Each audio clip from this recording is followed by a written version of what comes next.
Hello guys, welcome back to my channel. आज हम बहुत ही इम्पोर्टेंट टॉपिक डिस्कस करेंगे। टॉपिक का नाम है अप्रोचेस ऑफ प्रोबेबिलिटी या टाइप्स ऑफ प्रोबेबिलिटीज़। सो अगर हम प्रोबेबिलिटी की बात करें तो इसके 4 तरह के टाइप रहते हैं। सो फर्स्ट आपका प्रोबेबिलिटी का टाइप है वो है क्लासिकल अप्रोच, जिसको हम प्रायोरिटी अप्रोच भी कहते हैं। ये फाउंड किया था लाप्लेस ने। ओके एंड उसके बाद जो हमारी प्रोबेबिलिटी आती है वो आती है रिलेटिव फ्रीक्वेंसी थ्योरी या एम्पिरिकल अप्रोच, जिसको जो है वास्तविक अप्रोच भी कहते हैं या पोस्टरेरी प्रोबेबिलिटी के नाम से भी जानते हैं। ये ब्रिटिश स्टैटिस्टिशियन ने जो है इसे फाउंड किया था। थर्ड आपकी प्रोबेबिलिटी आती है सब्जेक्टिव अप्रोच की, और ये देखिए सब्जेक्टिव अप्रोच जो है वो फ्रैंक रैमसे ने दिया था। अगर इसके अलावा अगर हम बात करें इसके ईयर की तो 1926 में ये प्रोबेबिलिटी आई थी। अब बात करते हैं एक्सियोमेट्रिक अप्रोच की। तो एक्सियोमेट्रिक अप्रोच जो है वो एक मैथमेटिकल अप्रोच है और 1933 में ये मॉडर्न अप्रोच यानी कि 1933 में ये डिटरमाइन हुई थी और 1933 में जो है वो A.N. कालमोग्रोव ने इस अप्रोच को दिया था। फर्स्ट आपकी क्लासिकल अप्रोच होगी, सेकंड वन रिलेटिव या आपकी पोस्टरेरी या एम्पिरिकल अप्रोच या रिलेटिव फ्रीक्वेंसी अप्रोच जिसको हम कहते हैं। थर्ड वन आपकी सब्जेक्टिव अप्रोच और फोर्थ वन एक्सियोमेट्रिक या मॉडर्न अप्रोच होगी। अब इनके बारे में हम जानते हैं कि होती क्या है। इसको जो बनाया गया था, आपकी जो फर्स्ट अप्रोच है क्लासिकल या प्रायोरिटी प्रोबेबिलिटी, इसको लाप्लेस ने फाउंड किया था। रिलेटिव फ्रीक्वेंसी की थ्योरी की बात करें तो इसमें ब्रिटिश स्टैटिस्टिशियन ने इसे बनाया था, और सब्जेक्टिव अप्रोच करें तो फ्रैंक रैमसे ने इसे फाउंड किया था। एक्सियोमेट्रिक अप्रोच की बात करें तो इसको बनाया गया था कालमोग्रोव के द्वारा। ओके, जो अब यहाँ पे जो आपका स्टार्टिंग है, this is one the classical approach. Classical approach में जब हम क्लासिकल प्रोबेबिलिटी फाइंड करते हैं, क्लासिकल अप्रोच के थ्रू हम प्रोबेबिलिटी निकालेंगे तो कैसे निकलेगी। इसमें जो इवेंट होगा या जिसमें जो एक्सपेरिमेंट जिस इवेंट का किया जाएगा वो इक्वली लाइकली होने चाहिए एंड म्यूचुअली एक्सक्लूसिव होने चाहिए। म्यूचुअली एक्सक्लूसिव इवेंट क्या होते हैं? ऐसे इवेंट जिसमें जो इवेंट होंगे, जैसे A एंड B यानी कि हेड और टेल की अगर बात करते हैं तो ये दोनों इकट्ठे नहीं आ सकते हैं। ठीक है, दोनों जो है वो इकट्ठे नहीं आ सकते, लेकिन इनकी अकरेंस ऑफ इवेंट यानी होने की संभावना एक समान रहेगी। ठीक है, इनकी जो संभावना रहेगी, इनके घटित होने की संभावना जो है वो आपस में म्यूचुअली एक्सक्लूसिव होते हैं। जैसे अगर मैं टॉस करूंगी हेड या टेल की तो आएगा तो एक ही हेड आएगा या टेल आएगा, लेकिन हेड या टेल दोनों की संभावना आने की है तो वो आपके म्यूचुअली एक्सक्लूसिव है। इक्वली लाइकली होते हैं total number of the outcome की, जितनी आपकी total number of the outcome आ रही है, जितने outcome equal chance to occur यानी कितनी संभावना है चांस आने की। तो अगर हेड और टेल है तो हेड और टेल दोनों की संभावना रहेगी। अगर प्रोबेबिलिटी ऑफ कॉइन हम निकालते हैं मतलब, तो आपके पास हेड की प्रोबेबिलिटी क्या होगी, 1/2 रहेगी, क्योंकि आपके जो इक्वली लाइकली इवेंट है वो आपके हेड भी हैं एंड टेल भी हैं। सो ये क्लासिकल अप्रोच कहाँ यूज की जाती है? ये क्लासिकल अप्रोच जो है वो वहाँ यूज़ की जाती है जहाँ पे आपके ट्रायल क्या होते हैं, लिमिटेड होते हैं। ओके, जैसे गेम ऑफ चांस की हम बात करते हैं, जैसे आपका डाइस हो गया, कार्ड गेम होगी, कॉइन गेम होगी। गेम ऑफ चांस में जो है वो आप क्लासिकल अप्रोच करेंगे, आपकी ओल्ड अप्रोच है। ठीक है, जहाँ पे ट्रायल बहुत कम होते हैं या गेम ऑफ चांस में इस अप्रोच को यूज़ किया जाता है। इसका फार्मूला होता है M/N, यानी कि नंबर ऑफ द आउटकम है। अगर हेड आ रहा है तो 1 and number of the equally likely event कितने थे यहाँ पे 2। ये हमने ऑलरेडी क्लास में भी डिस्कस किया था। नेक्स्ट जो आपकी अप्रोच आती है वो आती है relative approach. Okay, relative approach को एम्पिरिकल अप्रोच भी कहते हैं, पोस्टेरी अप्रोच भी कहते हैं, लेकिन रिलेटिव अप्रोच होती क्या है? This method uses the relative frequency of past occurrences as probability, यानी कि जो पास्ट में घटित हुआ है उसके आधार पे हम फ्यूचर की प्रोबेबिलिटी निकालेंगे। सिंपल वर्ड है जो पास्ट में। अब हम कुछ ऐसी एजम्पशंस करते हैं, ऐसी प्रोडक्शंस करेंगे जो, जैसे हम आपके पास जो है 10,000 का यूनिट आपने प्रोड्यूस करनी है, उसमें से आपको हो सकता है कितने डिफेक्टिव चीज़ें निकलेगी। तो आपने पहले देखना कि जब आपने पहले कभी 10,000 की यूनिट प्रोड्यूस की थी तो कितनी डिफेक्टिव चीज़ें निकली थी, वो आपकी पास्ट एक्सपीरियंस। जैसे पहले आपकी 400 डिफेक्टिव चीज़ें निकली थी, इसकी प्रोबेबिलिटी होगी 400 डिवाइडेड बाई 10,000, कि आपकी जो पहले आपने, अगर आपने 10,000 की प्रोबेबिलिटी निकालनी है कि इसमें से कितनी वस्तुएं जो है वो डिफेक्टिव है, तो आप पिछला डाटा देखेंगे, उसके आधार पे उसकी प्रोबेबिलिटी निकालेंगे। अब पहले वाले डाटा के थ्रू अगर 400 डिफेक्टिव है तो इसकी प्रोबेबिलिटी आएगी 400 डिवाइडेड बाई 10,000।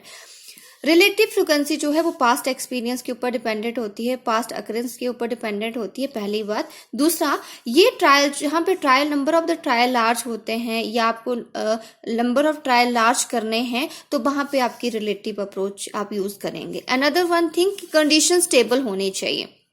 जैसे मैंने एक कंडीशन लगा दी कि क्या 65 साल तक मैं जिंदा रहूंगी, लाइफ जो है वो लॉन्ग जी पाऊंगी, तो दिस इज द कंडीशन, वो आपकी स्टेबल कंडीशन है। या 10,000 यूनिट तक कितने डिफेक्टिव प्रोडक्ट जो है प्रोड्यूस होंगे, तो 10,000 जो है एक कंडीशन है। सो रिलेटिव अप्रोच जो है वो किसी कंडीशन के ऊपर बेस्ड है, इसको कंडीशनल अप्रोच भी कहते हैं।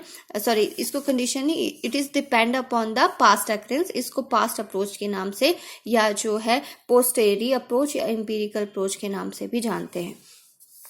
अब बात करते हैं सब्जेक्टिव अप्रोच की। सब्जेक्टिव अप्रोच जो है वो देखिए किसी सिचुएशन के ऊपर बेस्ड है। सिचुएशन यानी कि it is based on the belief and best judgement. आप क्या सोच रहे हैं, आपकी जजमेंट क्या है, आप वो प्रोबेबिलिटी आपके जजमेंट के ऊपर, आपके बिलीफ के ऊपर डिपेंडेंट है। अब पीजी क्लास में जो स्टूडेंट अच्छा है, अगर मैंने उसकी प्रेडिक्शन करनी है कि क्या रोल नंबर 4 या 5 जो है वो क्या इंटेलिजेंट है, क्या वो अच्छे नंबर से पास हो सकता है, सो ये प्रोबेबिलिटी जो है मेरे जजमेंट के ऊपर डिपेंड है। मैं उसकी इंटरनल असेसमेंट देखूंगी, उसका बाकी टीचर से जो इन्फॉर्मेशन लूंगी। सो ये जो बिलीफ और जजमेंट, एक पर्सनल जजमेंट के ऊपर जो प्रोबेबिलिटी वेस्ट होती है, उसको हम सब्जेक्टिव प्रोबेबिलिटी के नाम से जानते हैं। ठीक है, वो हमारे लिए जो प्रोबेबिलिटी होगी वो सब्जेक्टिव प्रोबेबिलिटी होगी।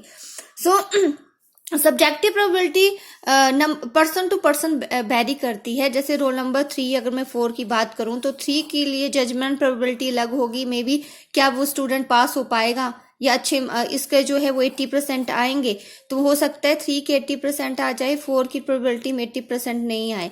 तो जो प्रोबेबिलिटी है they depend on the belief and the best judgement, जो किसी पर्सन के बिलीफ के ऊपर डिपेंड करती है, बेस्ट जजमेंट के ऊपर डिपेंड करती है।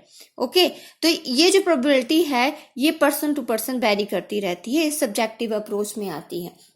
नेक्स्ट वन आती है आपकी एक्सियोमेट्रिक अप्रोच। और एक्सियोमेट्रिक अप्रोच की अगर बात करें तो उसमें मैथमेटिकल कैलकुलेशन करते हैं हम इवेंट की, वेरिएबल्स की। हम यहाँ पे देखेंगे जो आपकी प्रोबेबिलिटी ऑफ इवेंट होगा, चाहे वो आप कोई भी इवेंट कर रहे हैं, उसकी रेंज 0 to 1 के बीच वेरी करेगी। इक्वल टू 0 नहीं होगी, लेकिन 0 to 1 के बीच वेरी करेगी। और जो भी हम सैंपल स्पेस लेते हैं तो प्रोबेबिलिटी ऑफ सैंपल जो होता है वो इक्वल टू 1 होता है। और इसमें जब आप दो सिचुएशन की प्रोबेबिलिटी निकालेंगे, जैसे कोई भी आपकी इवेंट है, इवेंट 1 and B, तो उसको आपकी प्रोबेबिलिटी रहेगी probability of A union B। Union का मतलब होता है और, या इसको जो है वो हम एडिशन भी कह सकते हैं, एडिशन करके भी ही हमें इसे लिखते हैं। तो या इसको हम A और B करें तब भी कोई गलत नहीं है। So probability of A union B equal to, जब यूनियन लगा होगा इट्स मीन आपको क्वेश्चन में उसका एडिशन करना है, और जब A इंटरसेक्शन B होता है तो उसका मतलब होता है आपको मल्टीप्लाई करना है। So the A union B होगा, it's mean probability A plus probability of the B। जैसे हेड और टेल है, हेड और टेल की प्रोबेबिलिटी क्या होगी, प्रोबेबिलिटी ऑफ ए यानी कि 1/2 प्लस टेल आने की प्रोबेबिलिटी क्या होगी 1/2। प्रोबेबिलिटी ऑफ ए इवेंट यानी कि हेड आने की प्रोबेबिलिटी कितनी है, प्रोबेबिलिटी ऑफ बी का मतलब है टेल आने की प्रोबेबिलिटी कितनी है। तो हमेशा याद रखना जहाँ पे हम एडिशन करते हैं तो एडिशन में जो इवेंट होता है वो म्यूचुअली एक्सक्लूसिव होना चाहिए। जहाँ पे इवेंट म्यूचुअली एक्सक्लूसिव होगा तो वहाँ पे हम एडिशन करेंगे, और जहाँ पे हमारा इवेंट जो है डिपेंडेंट और इंडिपेंडेंट होगा वहाँ पे मल्टीप्लिकेशंस करते हैं। तो एडिशन, सब्सट्रैक्शन और कंडीशनल थ्योरी या वेज थ्योरी जो है वो मैं आगे पढ़ाऊंगी, अभी आपको ये क्लियर होना चाहिए। तो दोबारा से हम रिवाइज कर लेते हैं थोड़ा कि अप्रोचेज और प्रोबेबिलिटी, 4 तरह की अप्रोचेज आती हैं। क्लासिकल अप्रोच जिसको ट्रेडिशनल अप्रोच भी कहते हैं, और ये जो है लैप्लेस ने इसको बनाया था। रिलेटिव अप्रोच जो आपके पास्ट एक्सपीरियंस के ऊपर डिपेंडेंट होती है, ब्रिटिश स्टैटिस्टिशियन ने इसको फाउंड किया था। सब्जेक्टिव अप्रोच वो होती है जो किसी पर्सन की बिलीफ और जजमेंट के ऊपर डिपेंड करती है, ऐसी प्रोबेबिलिटी जो किसी व्यक्ति के बिलीफ और बेस्ट जजमेंट के ऊपर डिपेंड करती है। एक्सोमेट्रिक मॉडर्न अप्रोच एक मैथमेटिकल अप्रोच है, इसको कह सकते हैं, क्योंकि इसमें जो है वो हम एडिशंस के थ्रू या म्यूचुअली एक्सक्लूसिव इवेंट होता है, हम जो प्रोबेबिलिटी है उसकी हम एडिशंस करेंगे, इवेंट की एडिशंस करेंगे। इसमें सैंपल स्पेस इक्वल टू 1 होता है, और जो रेंज होती है इवेंट की वो 0 to 1 वेरी करती रहती है। अब क्लासिकल अप्रोच जहां वहां यूज करते हैं जहां ट्रायल कम होता है और गेम ऑफ चांस ज्यादा सिचुएशन रहती है, और इवेंट इसमें म्यूचुअली एक्सक्लूसिव होना चाहिए और इक्वली लाइकली होना चाहिए। सो इसमें number of the outcome divided by equally likely event या total number of the possible outcome लेते हैं हम। और जो आपकी रिलेटिव अप्रोच है, रिलेटिव अप्रोच वो होती है जो आपके पास्ट अकरेंस के ऊपर डिपेंड करती है, पास्ट जजमेंट के ऊपर डिपेंड करती है, फिर आप फ्यूचर की प्रिडिक्शन करते हैं। ओके, एंड इसमें जो ये रिलेटिव प्रोबेबिलिटी वहाँ यूज की जाती है जहाँ पे ट्रायल लार्ज होते हैं, कंडीशन आपकी स्टेबल होती हैं। एंड सब्जेक्टिव अप्रोच जैसे पर्सनल लाइफ में हम ये एक दूसरे की लिमिटेशन को पूरा करती है ये अप्रोच, ठीक है। जहाँ पे माना अब क्लासिकल अप्रोच में तो हम ट्रायल लिमिटेड लेते हैं, अगर हमें ट्रायल ज़्यादा लेने हैं तो हम रिलेटिव अप्रोच में जाएंगे, ठीक है। अगर हमने पर्सनल जजमेंट के आधार पे कोई प्रोबेबिलिटी निकालनी है तो हम सब्जेक्टिव अप्रोच में जाएंगे। जब हमने इवेंट को एडिशंस करनी है या सैम्पलिंग स्पेस पे कैलकुलेट करना है तो हम मॉडर्न अप्रोच में जाएंगे, जिसको हम एक्सोमेट्रिक अप्रोच भी कहते हैं। क्लियर?